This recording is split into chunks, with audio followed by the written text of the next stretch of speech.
planetarias que solo se producen una vez en mucho tiempo.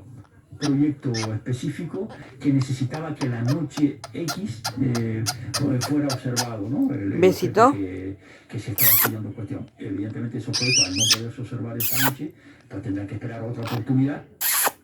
Si esta situación se prolonga más de un mes, la productividad científica se vería afectada.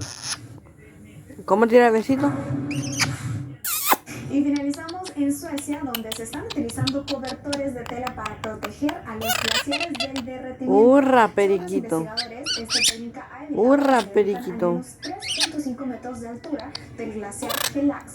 ¡Hurra, periquito! Que se usa para hacer ropa y también almidón de maíz. Obstaculiza el sol, la radiación ultravioleta y también aísla el aire caliente. Periquito. Palagrip Noche. Efectivo. Duermes bien. ¡Hurra, periquito! Mejor.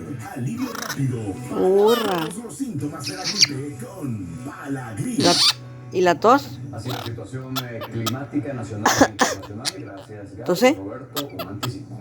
Bueno, hoy se dieron a conocer también las nominaciones. Y es a todos usted. ¡Achú! ¡Achú! Así que tenemos los nombres de quienes ¡Achú! podrían aspirar a este premio. ¡Achú, diga! ¡Achú! Eso en los deportes. Y eso será cuando regresemos, siga con nosotros. ¿Y esa tos?